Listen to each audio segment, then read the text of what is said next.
নমস্কার বন্ধুরা, বং ফুটবলারে এখানে আপনারা খেলার সমস্ত রকম আপডেট পেয়ে যাবেন। চ্যানেলে যারা নতুন, চ্যানেলটিকে লাইক, কমেন্ট, সাবস্ক্রাইব করে দেবেন। মুম্বাই এবং মোহনবাগান ম্যাচটি কবে হবে এবং কোথায় হবে? এই ম্যাচে দুই দলে স্টার্টিং এবং প্লেইং 11 কি হবে? কোন দল এই ম্যাচটি জিতবে? দুই দলের সঙ্গে ম্যাচটা জেতা কতটা গুরুত্বপূর্ণ? মুম্বাই বনাম মোহনবাগান ম্যাচটি 1 মার্চ শনিবার বিকাল 5টা থেকে মুম্বাই এর হোম গ্রাউন্ড মুম্বাই ফুটবল এরিনাতে হেড টু হেড দেখা গেলে মুম্বাই ডোমিনেট করছে। মোহনবাগানকে আইএসএল এ দেখা হয়েছে 7 বার মোহনবাগান জিতেছে, একবার ড্র হয়েছে 4 বার। আইএসএল এ এই বছরের প্রথম ম্যাচ ও হয়েছিল মুম্বাই বনাম মোহনবাগান, যেটি 2-2 ড্র হয়েছিল। অর্থাৎ ইন্ডিয়ান সুপার লিগে রেকর্ড সবার বিরুদ্ধে ভালো, কিন্তু সেখানে মুম্বাই এর বিরুদ্ধে খারাপ। মুম্বাই মোহনবাগানের বিরুদ্ধে গোল করেছে 24টা, মোহনবাগান গোল করেছে 13টা। অর্থাৎ বোঝাই যাচ্ছে ইন্ডিয়ান সুপার লিগে মুম্বাই এর বিরুদ্ধে মোহনবাগানের রেকর্ড খুবই খারাপ। মোহনবাগানের জন্য এটা গুরুত্বপূর্ণ নয়, এটা প্র্যাকটিস ম্যাচ হিসাবে নেবে।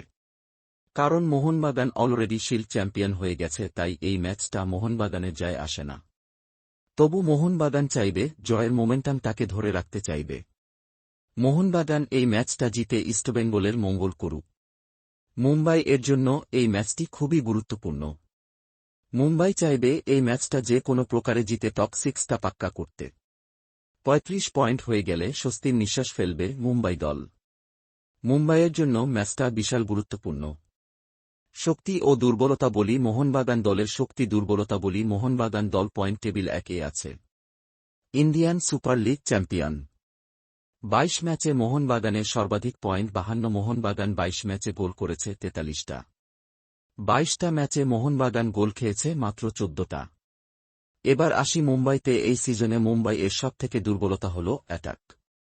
তারা লিগ টেবিলে 6 নম্বরে রয়েছে। তারা 21 ম্যাচে গোল করেছে 25টি। এর থেকে বোঝা যাচ্ছে অ্যাটাক একদম খারাপ। মুম্বাইয়ের প্লাস পয়েন্ট হল তাদের ডিফেন্স 21 ম্যাচে 25টি গোল খেয়েছে। মুম্বাইয়ের সবচেয়ে খারাপ দিক হল তাদের অ্যাটাক এবং তাদের গোলকিপার নিকোলাস ক্যারিলেস যে জঘন্য পারফরম্যান্স করেছে এই সিজনে ধারণার বাইরে। এবার আসি প্লেইং 11। আগে আসি মুম্বাই দলের প্লেইং 11 কি হতে চলেছে। Mumbai do or die match. Mehtab এই ম্যাচে এভেলেবল নেই।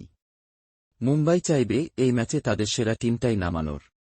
4-4-3 ফরমেশনে খেলান মুম্বাই কোচ। গোলে থাকবেন পূর্বা লাচেন্তা।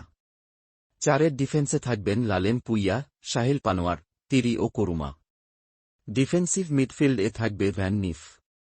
উইঙ্গার ব্র্যান্ডন এবং তার পাশে জয়েস খেলবে। ডানদিকে ছানতে, বাদিকে বিপিন। স্ট্রাইকারে থাকবে ওরটিজ। এবার আসি মোহনবাগান দলের প্লেইং 11 কি হতে পারে। গোলকিপারে ধীরাজ সিং খেলবে। 4-এর ডিফেন্স আশিস রাই, শুভাশিস, দিব্যেন্দু, সৌরভ। ডিফেন্সিভ মিডফিল্ডার হবে দীপক টাঙ্গরি আর অনিরূপ থাপা। ডান দিকে খেলবে মনবীর সিং। বাঁ দিয়ে খেলবেন আশিক। অ্যাটাকিং মিডফিল্ড এ গ্রেগ স্টুয়ার্ট অথবা দিমিত্রি পেট্টাতোস। একমাত্র স্ট্রাইকার জেমি ম্যাকলারেন। জেসন কিন্তু এভেলেবল নেই, আমি আগের ভিডিওতে সেটা জানিয়েছি।